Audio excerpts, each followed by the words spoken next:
Yo, what's going on, y'all? This is Mark Rosa, aka Mazuma TV, back at y'all with another live, man. I hope everybody's having a blessed, beautiful, positive, productive night. I hope y'all having a great weekend overall, man. We got some things that we currently need to discuss going on in the boxing world, man. We're gonna talk about William Zepeda and Golden Boy looking to duck Shakur Stevenson again, and then we're gonna get into Richardson, Hitchins, and Liam Paro's face-off. My personal reaction to the whole situation. Then we're gonna open up the platform for some open boxing topic. Shout out to everybody that's in the building so far.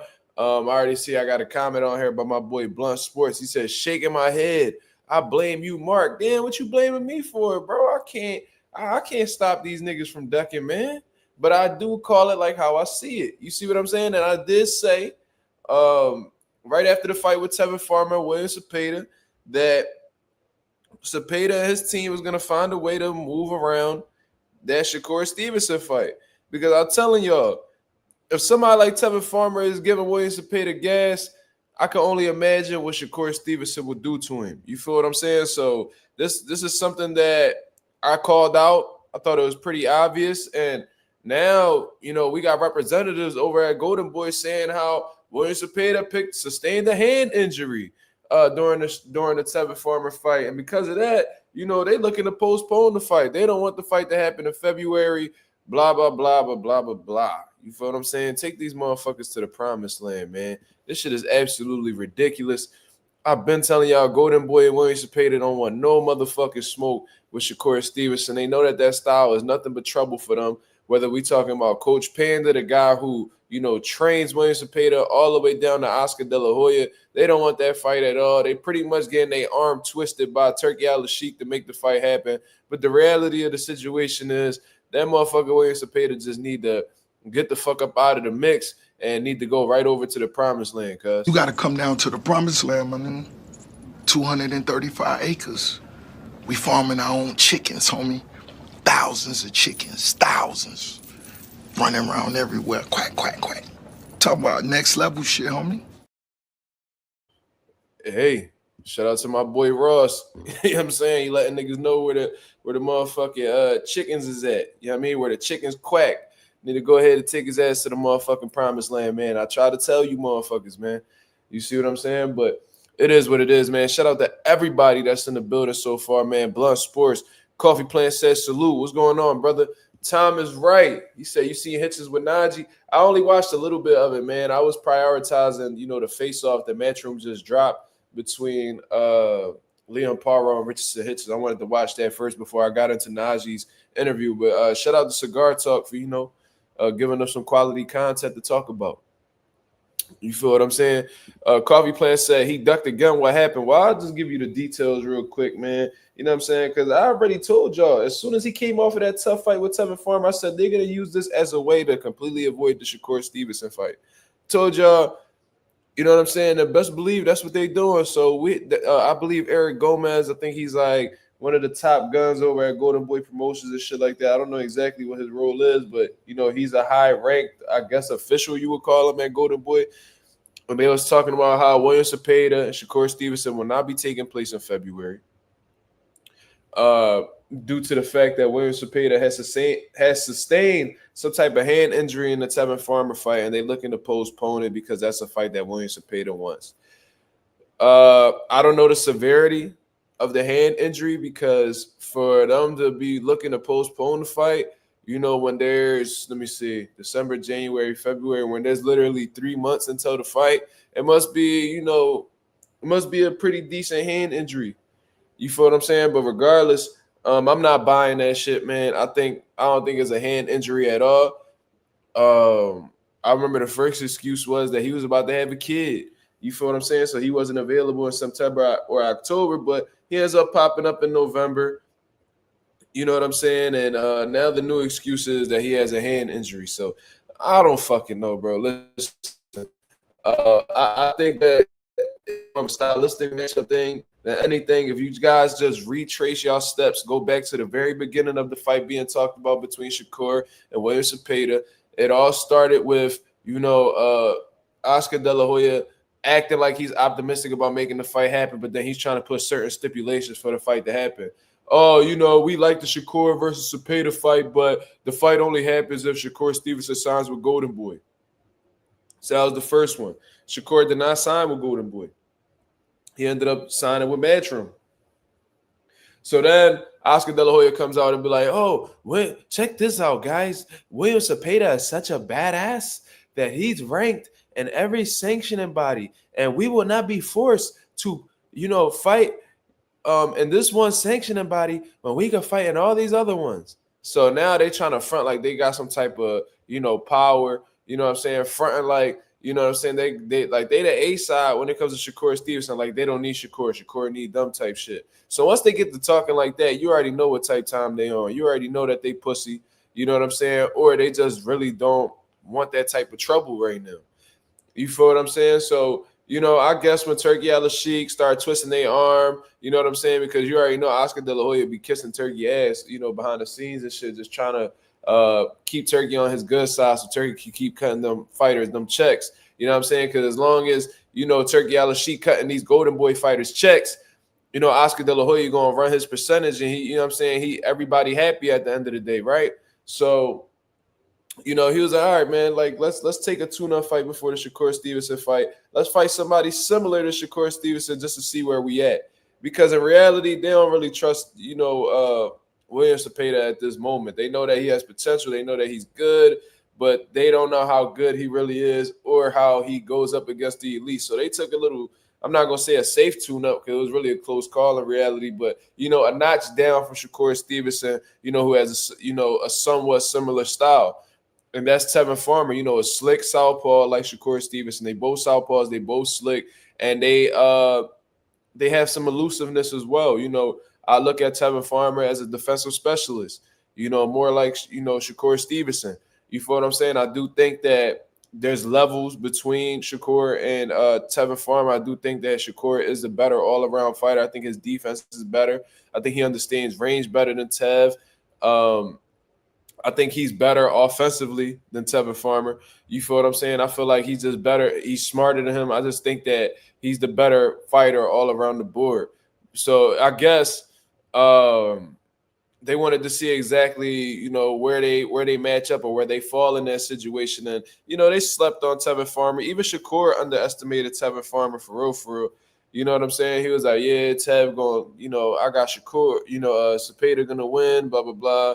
He didn't think much of Tevin Farmer's chances. Mind you, Tevin Farmer still lost at the end of the day, so it wasn't like Shakur was wrong. However, Tevin Farmer gave that boy some gas.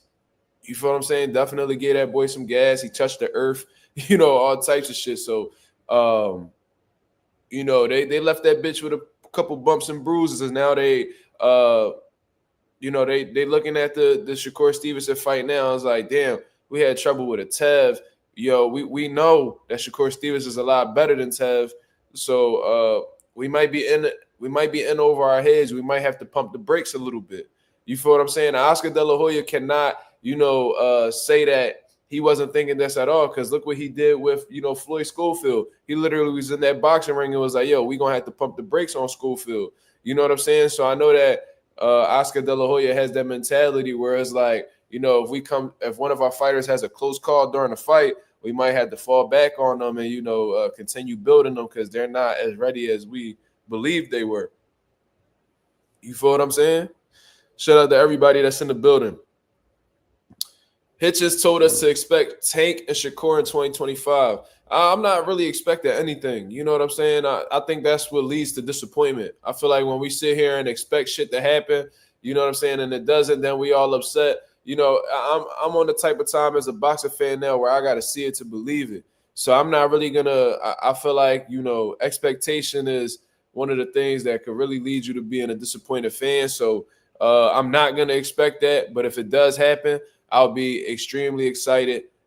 And I'll be really looking forward to the bout. You know what I'm saying? Just like everybody else in the boxing world, except these fans who, like to protect these fighters and don't really want to see them in those serious challenges. A lot of Gervonta Davis fans, if y'all didn't catch my drift, you feel me? Yeah, he knows style-wise Shakur is a problem. Absolutely.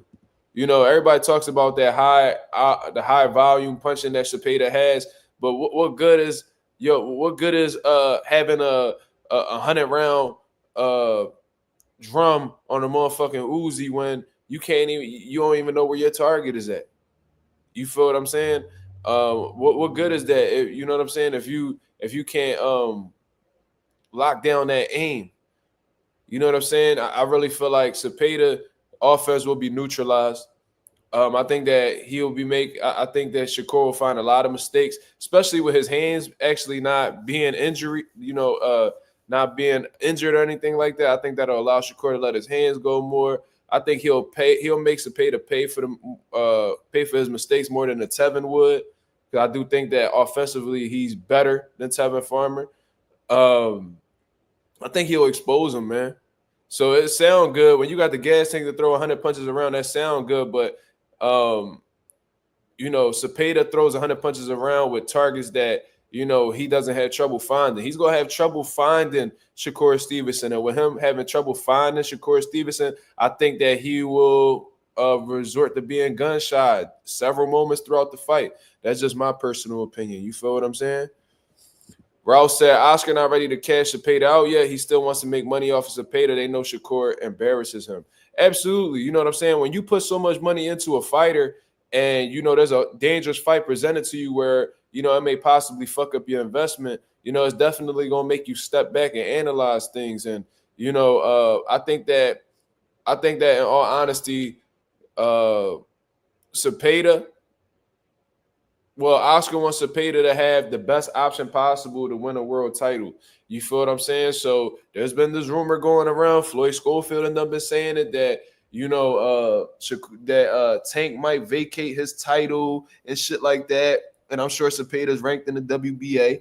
And they saying that Vasyl Lomachenko may retire and vacate his IBF lightweight title. And I'm sure Zepeda's ranked in that sanctioning body as well, because Oscar done told y'all, he's ranked in all 4 sanctioning bodies. He's badass. Okay. So if that's true, Shakur might not be the priority right now. Golden Boy Oscar De La Hoya might sit back and wait and see, the best option that's available. And if they could get a world title without facing Shakur Stevenson, who's extremely high risk, they will do that.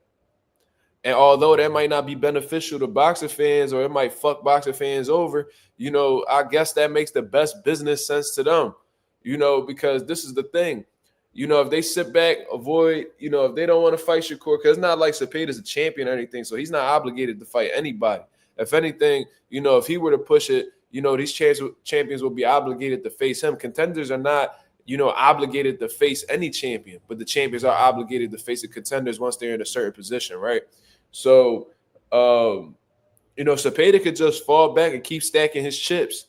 You feel what I'm saying? And when it's time to, cash in, that's what they're going to do. So I think that they're going to let the lightweight division, just unfold a little bit more.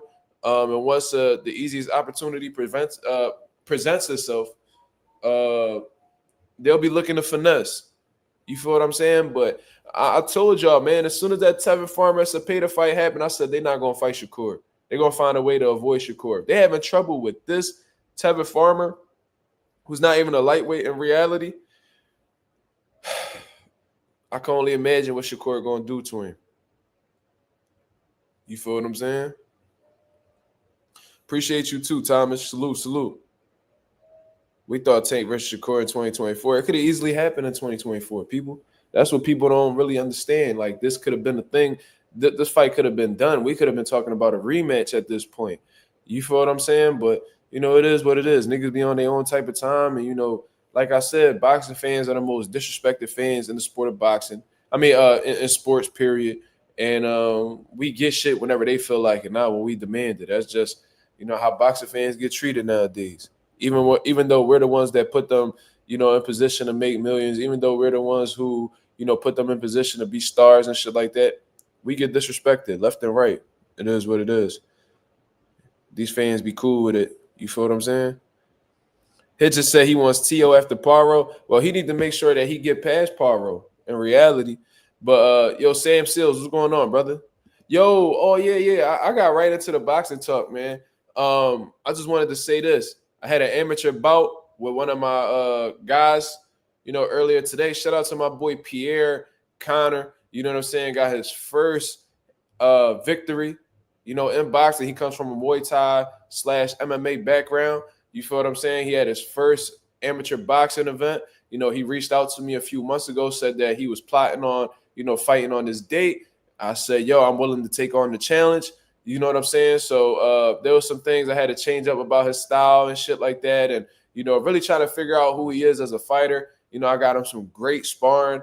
I got him in there with some real good, you know, guys. You feel what I'm saying? That helped him. He was well prepared.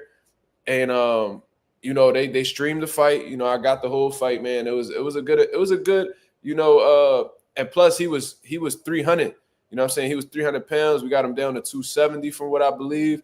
And he's looking to cut an additional 20 pounds on top of that. So, you know, he's doing some great shit, man. And it was a good performance. He could have stopped the dude, like he could have knocked him out in all honesty. But you know, I'll take the victory. He won every round. He was letting his hands go, beautiful combinations, a good hand speed, very, very good hand speed for a heavyweight, bro. And he definitely got some pop on his punches. He hurt dude to the body. It was a good performance, man. I can't really complain. You feel what I'm saying? He surpassed my expectations. And, you know, he fought a dude that was similar in height, you know, similar in size. The dude was actually heavier than him. He was like 299 or some shit like that.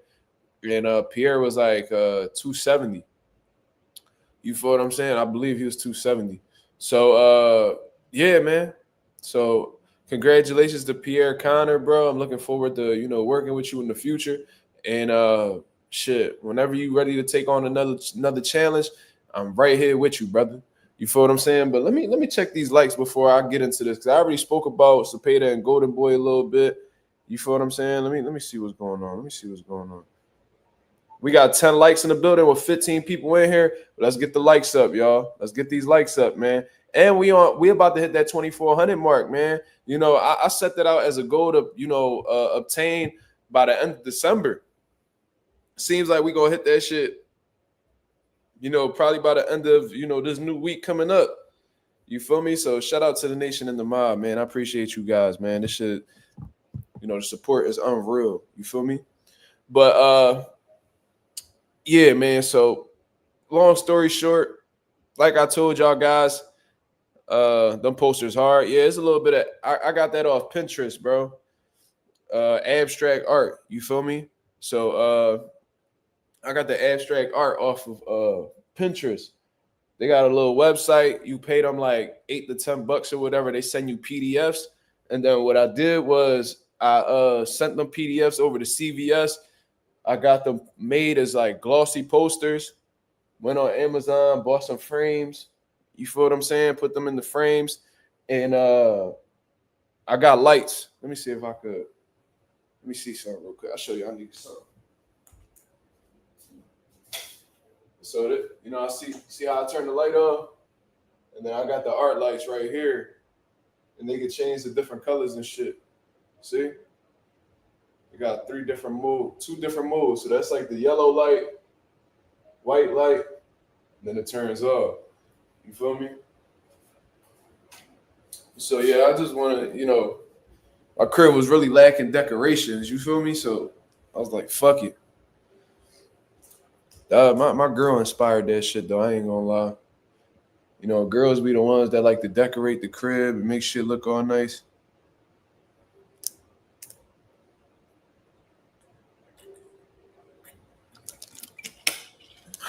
I'm not rich at all, brother. I'm a working middle class man, just like a lot of y'all. You know what I'm saying? He said, "Why you so fancy?" I don't think there's nothing fancy about it. I think it's dope though. Salute, everybody in the building. Silks Bando said, "You saw Edgar say he would make 150 to fight Tank Mark." Yeah, bro. Look, man. Um, Edgar on the stand right now, and oh yeah, hear me? Y'all can hear me? If y'all can hear me, let me know. Y'all can hear me, let me know.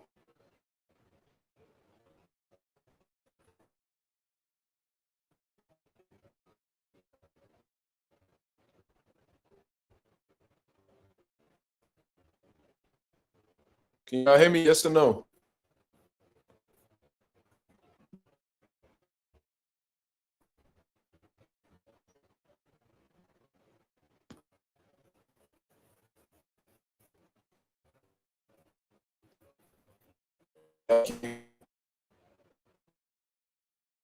Frozen.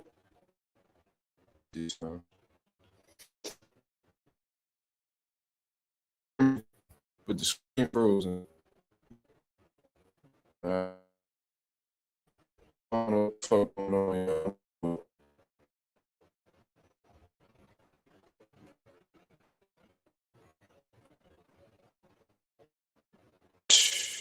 This shit, bro. I'm sick of this shit, bro. I ain't gonna lie to you.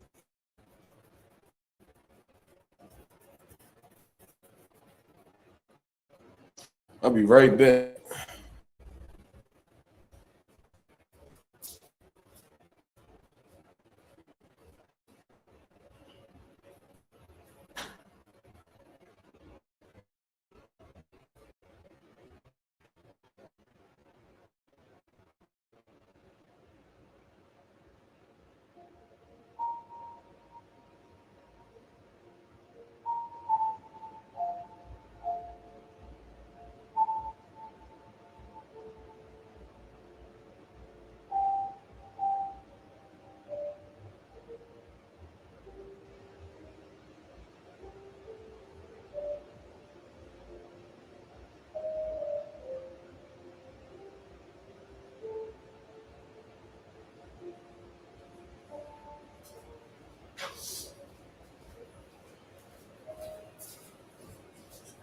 All right.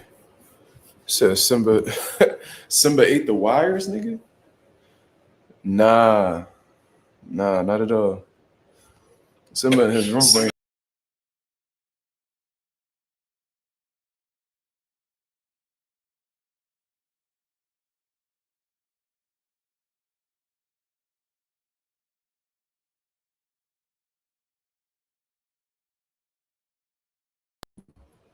What the fuck? This shit annoying, bro. I swear to God, I only have these problems. What the fuck? I only had these problems on StreamYard, bro. I swear to God, bro. Nowhere else. This is what they want to charge. $45 a month for this fucking piece of shit, bro. This is what they want to charge. But anyways, like I was saying, bro, because I'm gonna end up raging and getting the fuck off here. This was gonna end up happening. But like I said, bro, I called this shit months ago. You know, William Zepeda, I mean, not months ago, right after the fight with Tevin Farmer. So a couple weeks ago, I told y'all, you know what I'm saying, if y'all could recollect, or at least I told the group chat on Instagram. I don't know which one. I probably said both, honestly. Golden Boy gonna do whatever they can to preserve they duck. You feel me? And if motherfuckers wanna you know, sacrifice they duck, or they really want motherfuckers to see Zepeda, get sacrificed to Shakur Stevenson, it gotta be a significant amount of money to get that shit going. Can Turkey Al Sheik make it happen? Probably. But you already know the ducking tactics is already in the in the works. You feel what I'm saying?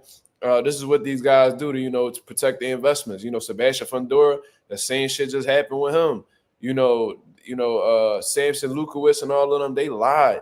Y'all, if y'all could go back to the situation, they lied. They was talking about how, Sebastian Fundora nose was broken and, he wasn't going to be able to fight for a while. He was like on a 6-month, suspension whole time. Sebastian Fundora came out and was like, yo, I wasn't even medically suspended or anything like that. You feel what I'm saying? So they said that just so Terrence Crawford wouldn't get that opportunity, because they wanted to make that Earl Spencer Fundora fight happen, immediately. So they wanted Earl to cut the line. They was trying to keep Terrence Crawford off of the plate. You know what I mean? So he won't eat. You feel what I'm saying? So this is just what these guys do. You know what I'm saying? They'll make up lies. You know what I'm saying? They'll go to the media and say these specific. They'll come up with some reasons as to why the fight's not happening, when in reality, they could just keep it simple and be like, yo, we not ready for that fight at this point, and we're not going to take this fight until we feel confident in our abilities. You'll still be looked at as a duck, but at least you're an honest duck. You feel what I'm saying? At least niggas will acknowledge you as a duck. You feel what I'm saying? And just let you go about your day, because at least you honest. These niggas be lying nowadays, bro. J Cash, what's going on? A lot of these niggas be lying nowadays. They say that they want the fight, you know what I'm saying? They'll say how they could beat this person, and then, you know, while they're, you know, leading into a fight with somebody else, they talk shit about the guy the whole time. Like, for example, when Zepeda was fighting Tevin Farmer, they could not stop talking about Shakur Stevenson. You feel what I'm saying? They could not stop talking about Shakur Stevenson. Shakur this, Shakur that. Oh, Shakur is next. You know, and then they talk shit about his performances, and then as soon as, you know, they fights is done and over with, all of a sudden Shakur Stevenson is not the topic of conversation anymore. You feel what I'm saying? So, like, this is what they do, bro. Like, Anthony Joshua did it with, you know, Deontay Wilder. When Anthony Joshua, the whole lead up to him fighting, you know, Otto Wilder, what they doing? They talk about Deontay Wilder next, Deontay Wilder this, Deontay Wilder that. You know what I'm saying? They go and they smoke Otto Wilder. They smoking. No, wait. I'm sorry. What was this? Was this the Otto Wilder fight? Well, I could name several fights, for example, where they'll be talking about Deontay Wilder the whole time, and then, you know, they'll fight somebody, then they just go quiet and act like, you know, Deontay Wilder no longer a factor. You feel what I'm saying? This was back when Wilder was relevant. Gervonta Davis, he's another example, regardless of whether the fans want to acknowledge it or not. You know, Gervonta will give us a fight that we don't give a fuck about, you know, and in the whole lead up to the fight, he's talking about how, you know, this person, you know, ain't got this and ain't got that, and this person can't fuck with him, and this person, you know, this person ain't gonna be able to take his power, and this dude don't got a chin, blah, blah, blah, defend the steroid users. And then, you know, once they get a fight out of the way, you know, and they ain't got nothing lined up, all of a sudden they real quiet. And then once they get another fight, they just rinse and repeat, just do the same shit over and over again. You feel what I'm saying? So this is just how the way these dudes be moving, bro, and it's sad. You know what I'm saying? That's why I appreciate guys like Benavidez, because if he talks shit about a motherfucker, you know, he fighting them immediately afterwards. Sam Seal said, "You remember when Tank said Devin Haney next?" Yeah, I heard him say that a few times. And it wasn't just Devin Haney that he was talking about. I remember him talking about how, you know, Shakur Stevenson on the list, and, you know, like he say that all the time, bro. He say that all the time. But it's like, bro, you cannot come up, and nobody walking this fucking planet could come up with any logical reasoning as to why guys like Hector Luis Garcia, Rolly Romero, fucking Frank Martin get opportunities before Shakur Stevenson. Really? Lamont Roach gets an opportunity at Shakur Stevenson. I mean, at Gervonta Davis before Shakur Stevenson. Even when Devin Haney was at 135, he was trying to get the WBA to enforce his mandatory, you know, make Gervonta his mandatory. What them niggas do, you know, Leonard Ellaby, you know, the guys who be representing Tank, they call it WBA or the W. And they like, oh, man, you can't force us to do anything, man. Y'all can keep this stupid-ass title. We don't care about titles or whatever. What the WBA do? They was like, oh, shit, and they fell back. You know what I'm saying? And the reason why they fell back is because they want to keep getting them sanctioning fees off of Tank. You feel what I'm saying? They want to keep getting that nice little check that they get off of Tank fights. So what they gonna do? We're gonna stay on their good side so we can keep getting paid. This is what these sanctioning bodies be doing. That's why them WBC niggas, they be real hesitant to tell Canelo what to do. You feel what I'm saying? That's why they ain't never enforced, you know, Benavidez as Canelo's mandatory. Why? Because they know that will piss Canelo off. And Canelo the type dude where he like, man, if y'all niggas gonna treat me like this, I'll just get rid of y'all belt. And the WBC don't want to lose a percentage of Canelo Alvarez's purses. So they gonna fall back. You know what I mean? They gonna let Canelo do what he do, and they just gonna collect the money in the meantime. It's obvious, people. It's obvious.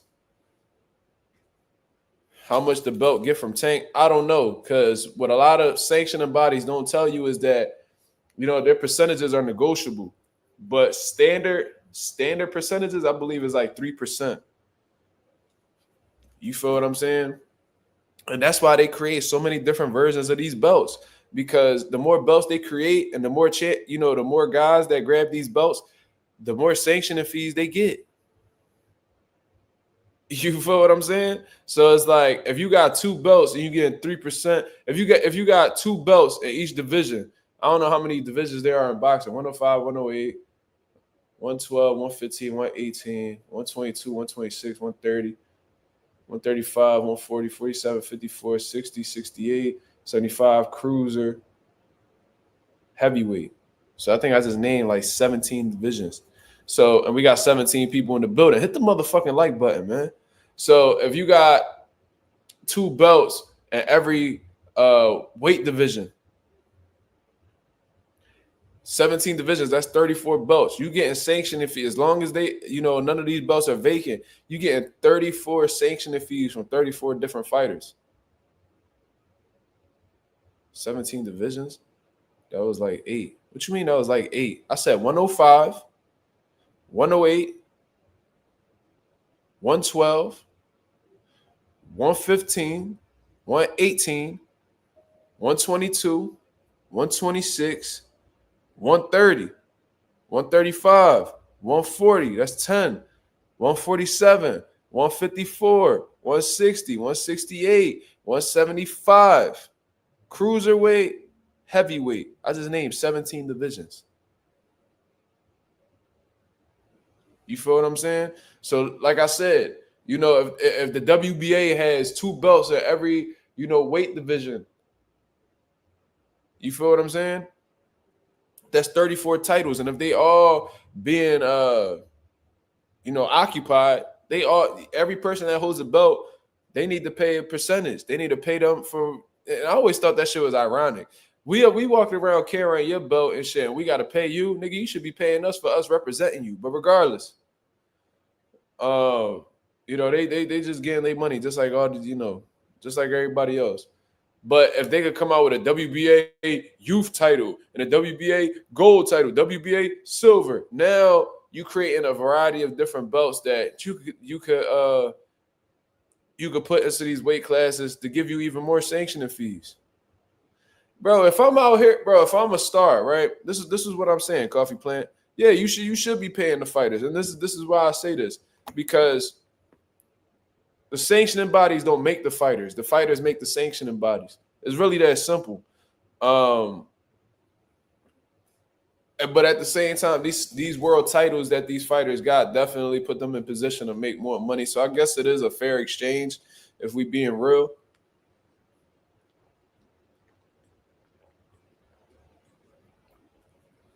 But once you get in a position where you bigger than the belts, they should be paying you. Like Canelo don't need none of those fucking belts. He don't need the WBA, WBC, IBF, WBO. He don't need any of them belts. Regardless of whether he fight for a belt or not, people going to tune in and watch him. They still going to talk about him.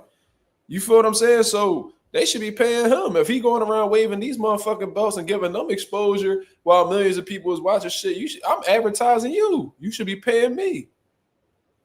Shit. I don't know. Maybe I'm tripping. Cause I remember I worked the corner for some B-side fighter on a PBC card a while back. This was on the J-Rock and Jason Rosario card in Philadelphia at the Leah course. And I was wearing my Pivot Boxing Academy shirt because I'm like, yeah, we about to get some, exposure. My dad was like, man, you need to pay me next time you put my gym on, TV. I said, nigga, you should pay me for putting your gym on TV. What is you talking about? He talking about, no, man, next time you put my brand out there, you know what I'm saying? Without my permission, you're going to have to pay me. I said, bro, I just gave you free advertising with hundreds of thousands of people that's watching. You should be paying me, nigga. What is you talking about? I don't know. That just reminded me of that. But, yeah, man. We got 22 people in the building. I appreciate everybody that's coming through and showing love. If y'all can hit the like button as soon as y'all come in, that'd be very much appreciated. We did not get into the Leon Paro and Richardson Hitchins face-off yet. So let's get into it, man. Matchroom just posted the face-off a couple hours ago. And, before I get into the details, I found it kind of funny because both of these guys, he wasn't serious. He was just joking. He was trolling. My pop be trolling. My pops did say that, but he was joking. He didn't mean that. But it was a little funny exchange we had. Some banter, I guess you would say. I'm going to say that Richardson Hitchins and Leon Paro, just based off of this interview, both of these guys are confident, but in different ways. You could tell Richardson Hitchins, he's like uh I don't want to say this and come across like I don't like Richardson Hitchins and all, but I really don't. But I don't want to come across as a hater. But it's like he's like a poser, man. He's a fucking poser. You feel what I'm saying? Like, bro, I'm listening to this dude talk, and bro, he literally sound like Pretty Boy Floyd. Like, and then I'm watching the nigga, he doing the same body language, the same mannerisms as, young Floyd and shit like that. It's like this nigga, like, just watched a bunch of Pretty Boy Floyd videos and then just sat in front of a mirror and try to, duplicate what he be doing and shit. You feel what I'm saying? Like, he trying to come across as like this trash talker. Bro, we don't believe you, man. We don't fucking believe you. Leon Paro, on the other hand, he's reserved, he's laid back. He don't really do too much rapping. You feel what I'm saying? And I also think that's corny because I do like when fighters talk trash. But I respect that mentality where it's like, bro, I ain't even about to be going back and forth and rapping with you. We just gonna see what's gonna go on the night of the fight. I respect that. You feel what I'm saying?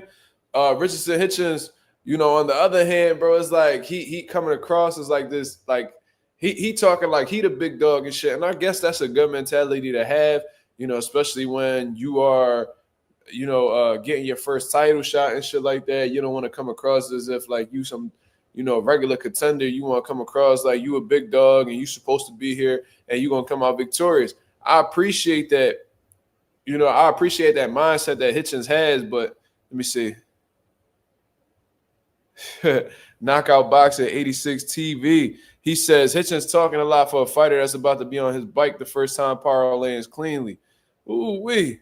I think Hitchins gonna be on his bike, period, in all honesty, man. Because listening to Leon Paro talk, he said, just see me in the center of the ring, just see me in the center of the ring. So when I hear him saying that, I think Leon Paro has already got this made up in his head that he's gonna have to be looking for Richardson Hitchins. You feel what I'm saying? So with that being known, he just telling me, see me in the center of the ring, see me in the center of the ring, because in his head, he probably feels like that's not the type of fight that it's going to be. Leon Paro probably going to have to do a lot of, coming forward, applying pressure, you know what I'm saying, and letting your hands go. You feel me? But just listening to Richardson Hitchins talk, bro, it literally sounded like he was mocking a old Floyd Mayweather interview that he had with like Brian Kenny and all that shit. You feel what I'm saying? Another thing that I didn't like, in all honesty, man, was the excuses that Richardson Hitchins was making, for the fights. He said that everybody he fought was easy. You know what I'm saying? One of my biggest pet peeves is fighters that don't fight how they talk. That's a lot of fighters though, bro. You know what I'm saying? Like I don't know, man. There's a lot of fighters that's like that, where they'll talk crazy and talk all this gangster shit, but when in the ring, they real cautious, they real strategic and shit like that. But it is what it is. I guess talking shit is just a selling point for a fight, is a way to sell a fight. You know what I'm saying? Or maybe they know that they style isn't like that entertaining, so they try to entertain in different ways. You feel what I'm saying? But what I'm gonna say is this: Richardson Hitchins was talking about how, and this would really piss me off. In that face-off, he was talking about how beating Subriel Matias was not rocket science. He was sitting there and trying to degrade Leon Paro's win against Subriel Matias, right? While openly acknowledging at the same time that Subriel Matias was the boogeyman of the 140-pound division. These are not my words. This is shit that Richardson Hitchins has said himself. You feel what I'm saying? So you out here calling this man the boogeyman blatantly, while simultaneously making it seem like, defeating Subriel Matias wasn't rocket science or like a big puzzle to figure out. You feel what I'm saying? And this is my whole thing about it. Richardson, if you genuinely felt that way, if you really felt like Subriel was that easy to figure out, if you honestly felt like Subriel was that easy to beat and there wasn't much to beating Subriel, then you should have fought him. You feel what I'm saying? You should have fought him. And the reason why I know that you should have fought him in reality, no, I'm not even going to say that. you were in position to fight, you know, Subriel Matias way before Liam Paro was. You feel what I'm saying? You was as quiet as a motherfucking, what they say, church mouse when Subriel Matias signed with Matchroom. You feel what I'm saying? I ain't see you raising no motherfucking hands. I ain't see you acting like you so excited that Subriel was on the table, you know, in the same promotional stable as you. What did you say? You was on YSN Sports Media with Jamil Parker talking about how you don't fuck with the IBF because you don't like their rehydration clause. Oh, you know, I don't feel like I'll feel good, and you know, and all this shit, right? So then you even talk about it, with this face off with Liam Paro, you talk about, you pretty much admit that, and it's crazy how the more Richardson Hitchins talks, the more he exposes how he really feels about shit. Because he's trying to come across as if he's, you know, he's him, like he said. He's trying to come across as this confident dude, but he's literally telling you exactly why he was not optimistic about fighting Subriel Matias. He was like, oh, well, I didn't get a fight offer sent to me. I didn't get a fight offer sent to me. Okay, bro, that's not what we talk. I mean, obviously, you know, Subriel was trying to get bigger fights and all that good shit. You know what I'm saying? So you're not really the biggest fucking name on his, you know, chalkboard, or, you know what I'm saying? Whatever the fuck you want to call it. But what I'm going to say is this. Subriel, you didn't like his style. You feel what I'm saying? You ain't fuck with Subriel's style. You ain't like how he applied pressure. And you even admitted that, you know, a lot of people weren't like Subriel's style because, you know, you like to have your space where you box, and the Subriel don't really give you that space. So you blatantly admitting to, you know, his style really making you uncomfortable, which is why you didn't really pursue it when you were number one at the IBF at the time when Subriel had the title.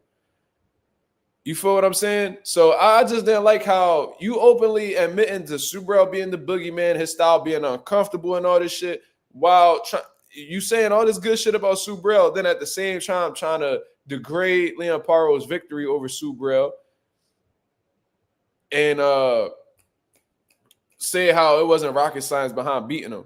If that was the case, then why didn't you fight him? And then this is another thing that I noticed about him. He said that he hired a nutritionist. He's not worried about the IBF now. All of a sudden, that Liam Paro has the fucking IBF junior welterweight title of the world. All of a sudden, the IBF rehydration clause is no longer a problem. He has a nutritionist. But he said with Gustavo Lemos, he had a nutritionist. He had a nutritionist. He making it seem like this nutritionist shit is something new. And he got, he's well aware he's not gonna cut any corners.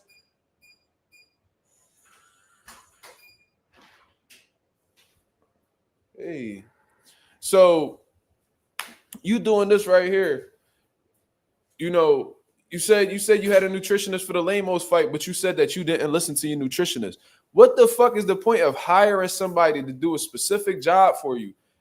That's very important in the sport of boxing. And, nutritionists is to make sure that you're not malnourished, obviously. They want to make sure that you cutting weight while maintaining, your health.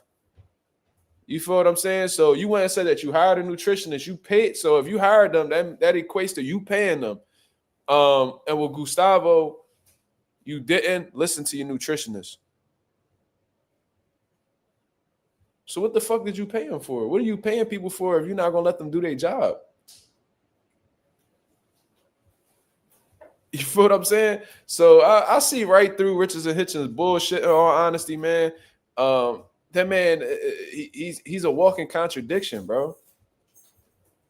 You feel what I'm saying? He's a walking contradiction. Shout out to my boy Teach. He said Paro is a less dangerous style. He's happy to jump for this opportunity. Absolutely. That's what I was, that was Richardson Hitchins is Haitian. Yeah, he's Haitian. But yeah, absolutely. That's what he was trying to say, in all honesty. He's over here trying to make it seem like Subriel ain't no big deal and he's a one-dimensional fighter. But he's literally saying when they made him speak, the more they made him speak about Subriel, the more, and Paro knew that he was full of shit too. He was like, bro, it looked like you know what I'm saying? Why you ain't fight? You over here talking shit about how the way I beat Subriel, how it's not that, big of a deal that I beat Subriel, but you ain't want to fight him. You ain't want to fight him. You talking about he didn't believe in himself. And I understand where Liam Paro was coming from because based off of how the way Hitchins approached that situation while Subriel was champion, it's a pretty safe assumption to be like, oh, this dude must not believe in himself. Especially how the way he jumped at, as soon as Paro got the belt, he jumped right on the opportunity. He was not that willing to, fight Subrel in that way.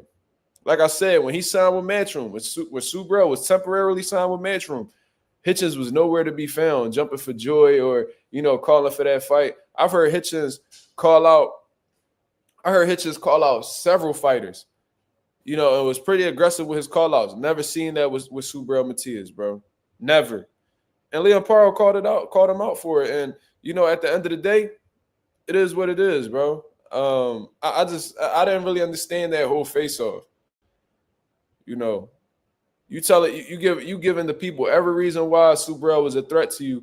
Then you go and you discredit Leon Paro for his win, talking about it's not a bit, like pretty much saying that it wasn't like, anything special he did to beat Matias. Matias isn't, it ain't complicated to beat Matias. Meanwhile, you ain't want to fight the motherfucker. Montana Love gonna be praying Hitchins lose.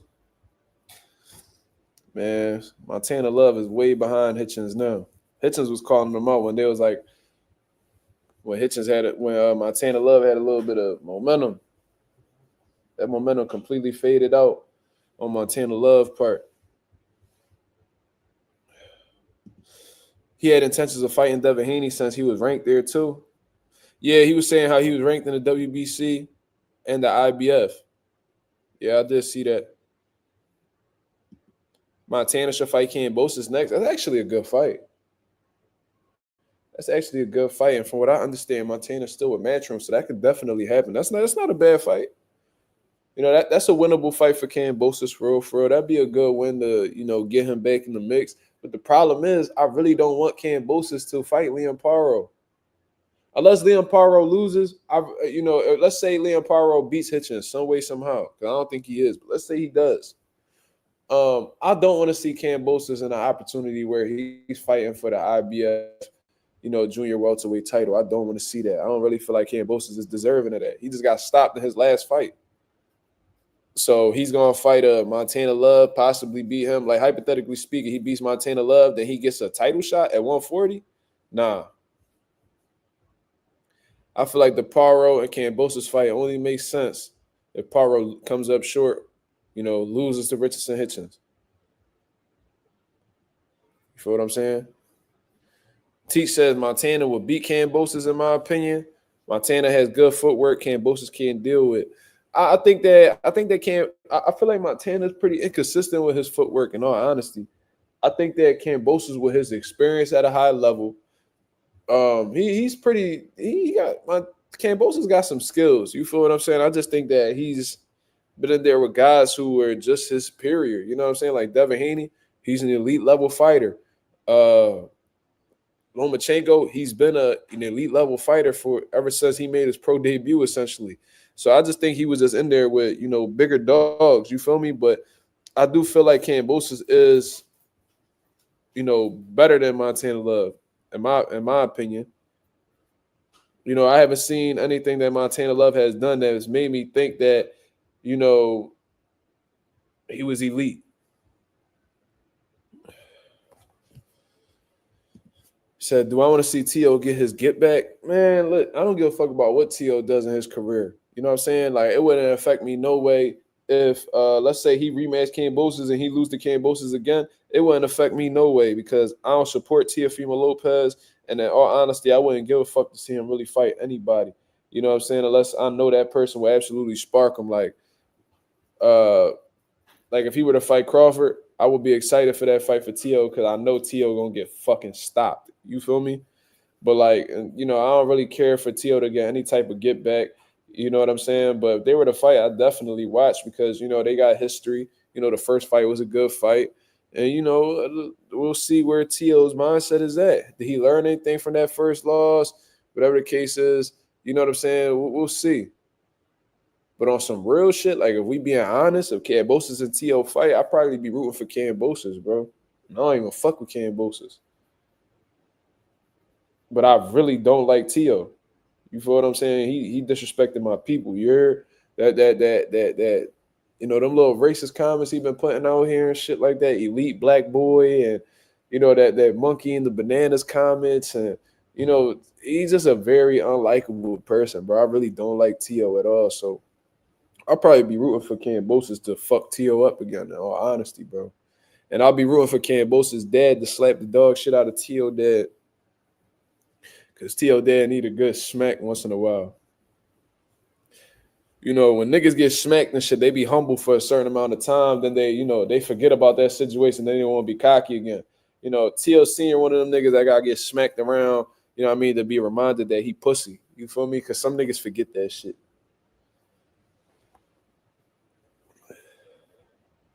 Cambosis thinks shit funny. Hitchins said he gave Bud work and sparring. Who gives a fuck? Who gives a fuck? What that mean? Anybody can give anybody work and sparring. That should, that's how niggas ain't do shit in the pros, bro. When they start talking about, they sparring sessions and what they did, it's like, bro, who cares? How's that gonna benefit you in the pros, bro? Like, how's that gonna get you to the next level? Okay, is that gonna make you like? Why you even? And this is another thing too. They be like, oh, we don't talk about sparring, but then whenever y'all need a little bit of clout or a little bit of attention, or y'all want some type of respect, then y'all hear just revealing sparring details. Niggas is goofy, bro. I really don't like Hitchins, bro. I ain't gonna lie to you. Then Cambosa say some slick shit about black fighters. Did he? He said some stupid shit to Devin Haney one time. He said something about like he was like alluded. He was talking about how like Devin Haney was a gangster. He was acting like a gangster or some shit because he had like the chains and the jewelry on. And I'm like, since when? And I thought that was like, I definitely had like some racial undertones because it's like, I don't know, bro. Like you alluding a black man to being a gangster because he wearing like chains and watches. I didn't understand that. But he made some little slick comments. You know what I'm saying? I ain't like that whole gangster thing. When Devin ever act like a gangster? You feel what I'm saying? I never heard Dev ever say no gangster shit. I never heard Devin Haney's a well-mannered dude from what I understand. But because he had like some jewelry on. And then if y'all peep, like when he was doing like the promo shoots, they had Devin, and this is the WBC lightweight champion at the time. Instead of showing his belts, they got him, in promo shoots with big ass chains on and all this shit. Bro, like, why is y'all doing that? Like, what type of picture y'all trying to paint, Devin Haney to be? Like when Mike Tyson and Holyfield, they were saying good versus evil. I really felt like they was trying to push like Devin Haney to be some type of gangster the whole lead up to that fight.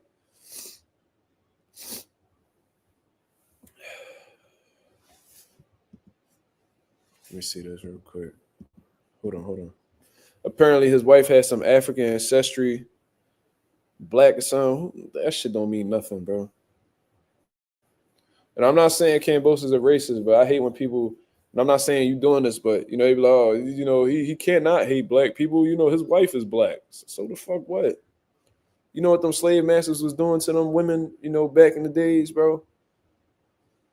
You could be attracted to somebody, you could have intercourse with somebody and still, feel some type, you can still have some type, you can still feel some type of superiority over them. You can still be willing to systematically oppress them. Like that shit don't really do anything, bro. That shit don't really say nothing to me. Oh, I'm not racist. My best friend is black. Okay. But you still benefiting from your privilege. You feel what I'm saying? And you know what I mean? You thrive off of the oppression of black and brown people. So don't nobody give a fuck about what you're talking about.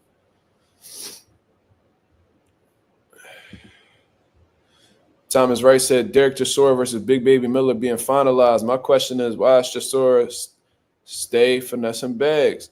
Because, Chisora, bro, because first of all, he's pretty popular in the UK. They love him over there. So that's one.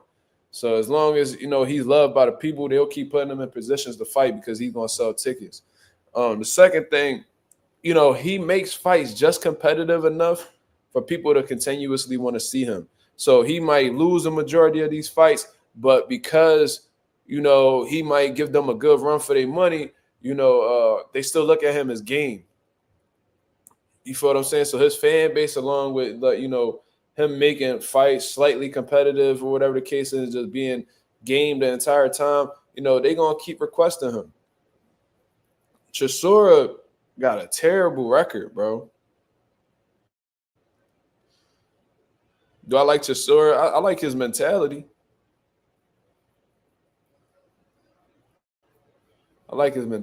He definitely got dog in him, and Chisora the type nigga that, like, if you slip with him or you think shit sweet with him, bro, he'll fuck you up, bro.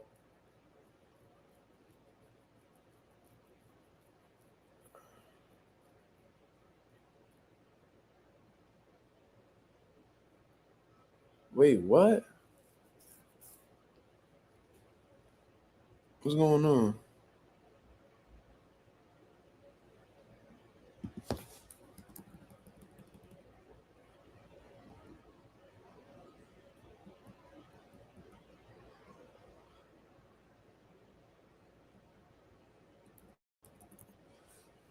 Fuck, Sam's. You got some type of beef with Cambosis? What's going on?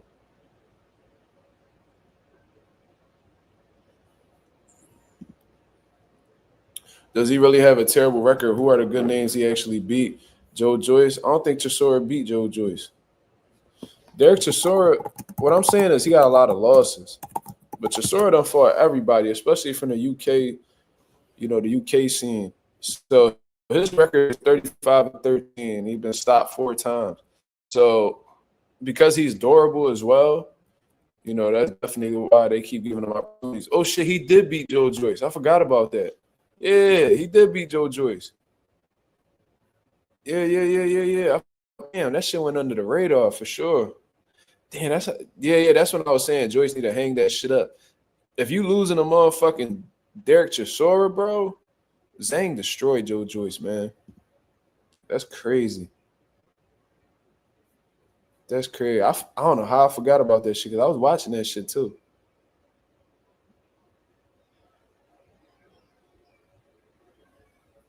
What? His wife was sunbathing and talk about, I'm trying to N-word up. What?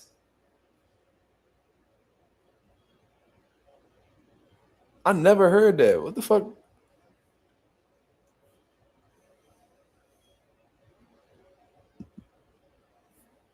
Anyways, he beat Gerald Washington, but everybody beat Gerald Washington, bro.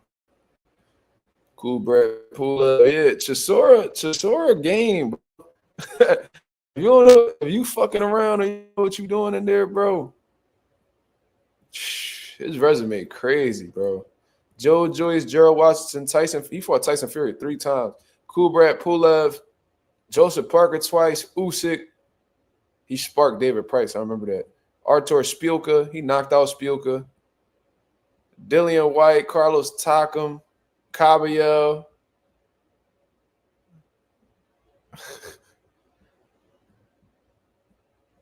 Yeah, he be running it back with niggas too. He don't give a fuck about no rematches neither. See, he got Kevin Johnson. He beat Kevin Johnson. He knocked out Malik Scott. David Hay. This nigga fought for Tally Klitschko, bro. Robert Helenius. His resume is insane, bro. The fact that he's still like standing after all these fights, bro, that's impressive. Yeah, Chisora, dog. I fuck with Chisora just based off of who he fought and how many times he done fought these motherfuckers, bro. He gangster. Chisora really gangster, bro. In real life. And he 40 years old. I didn't know he was from Zimbabwe, though. Salute.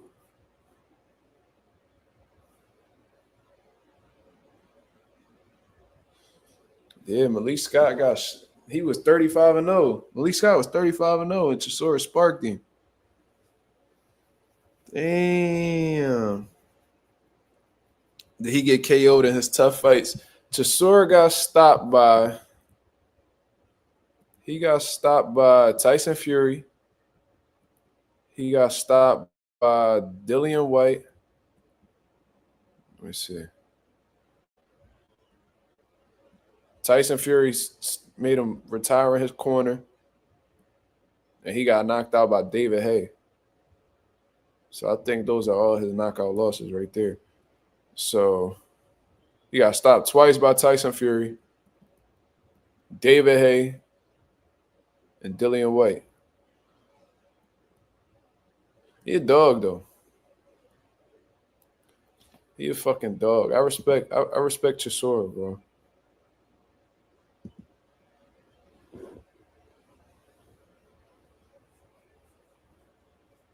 Yeah, he survived a lot of them wars, bro. He really fought dog after dog after dog.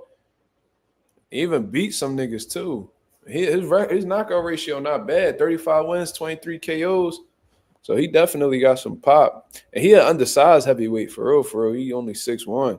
When you look at the elite level guys, you know, Wilder 6'7", Joshua 6'6", Fury 6'9".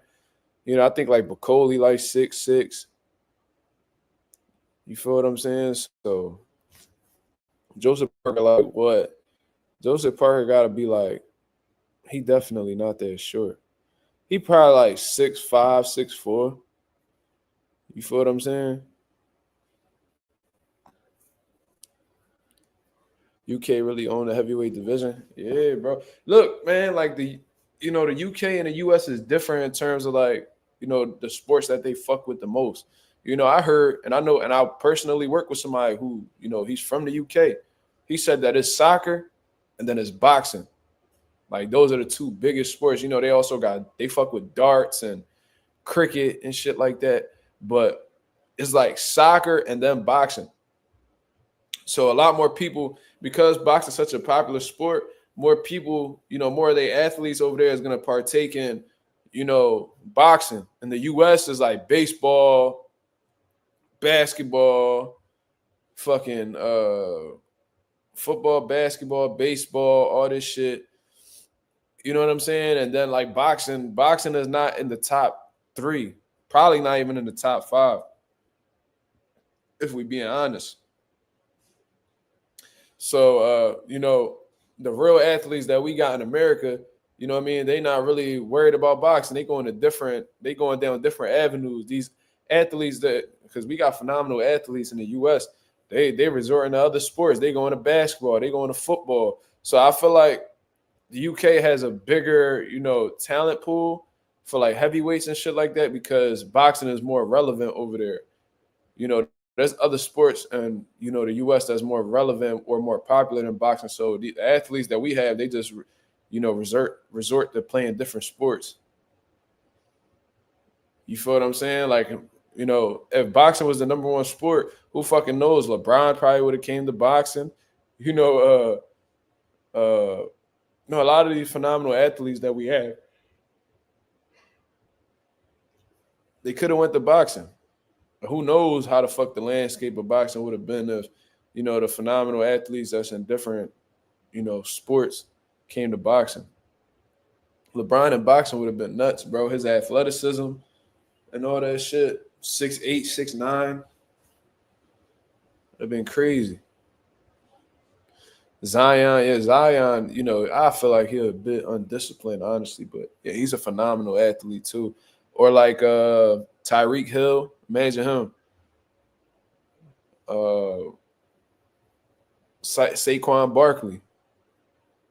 Like these guys are athletic fucking phenomenons. Like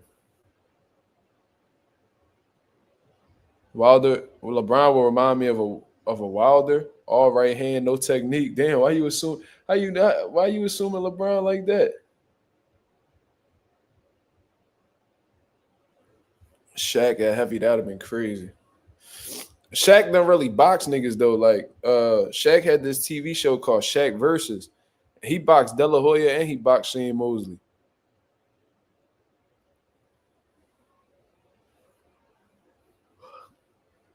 I don't know if y'all ever peeped that, but Shaq really boxed niggas. He was talking about boxing Gronkowski.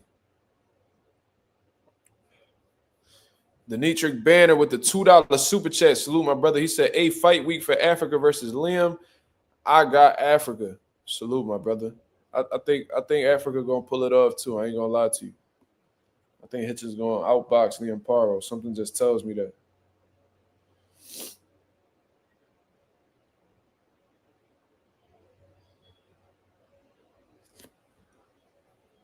You know what I'm saying? Shaq boxed De La Hoya. Yes, he did. He was giving them niggas work too. His big ass.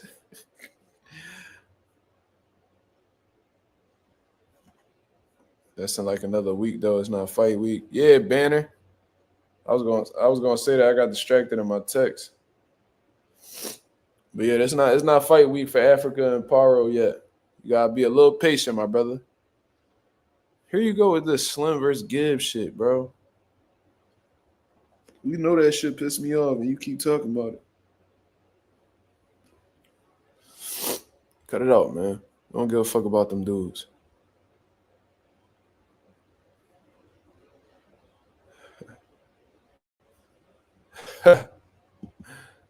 He said, Mark, you going over or under on Tank fighting Cobra next?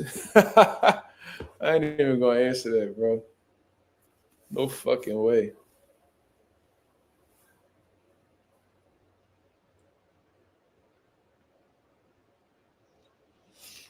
That's hilarious. Yeah, I seen Spence and Frank on Instagram today.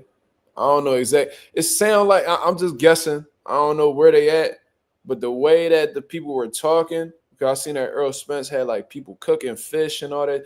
They looked like they was in like it sounded like Spanish, but it sounded like a Dominican woman. You feel what I'm saying? So I think they in DR. I don't know though. The lady talking sound like a straight Dominican though. Let me see. Yeah, Spence looked like he was in pretty good shape though. So that's good news, I guess.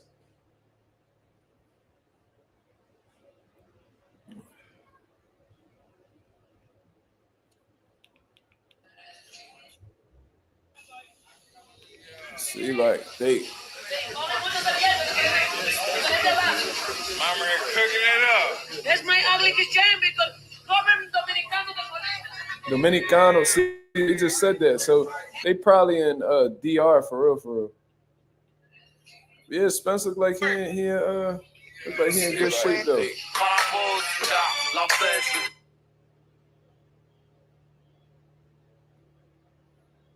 Look like he in good shape. That's good. They in DR, Mark. You don't see the pool? There's plenty of places that have pools. Thomas, what you talking about?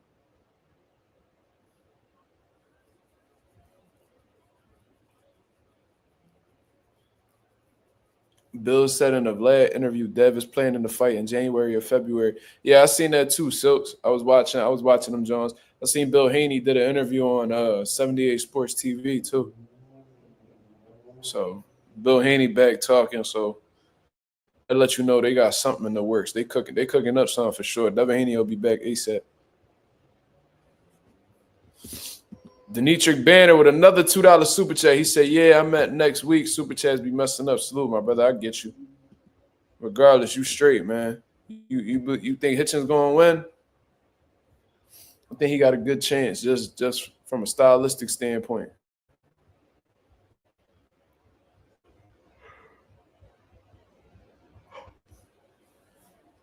But all right, y'all, I'm going to get up out of here, man. I'm tired of shit. I ain't going to lie to you. I still got to take a shower and do all that good shit. I got my son sleeping in the other room, and he might wake up at any point because he's sick. So I'm going to try to get me some rest. You feel what I'm saying? Shout out to the nation. Shout out to the mob. We definitely in the building. If y'all can hit the like button on the way out, that'd be very much appreciated. If y'all would subscribe, that'd be very much appreciated. We on the road to 3K. We about to hit that 2,400 mark, man. So let's try to get there. You know what I mean? Before the end of this week is up, man. Y'all have a blessed, beautiful night. I'll holler at y'all, man. Peace.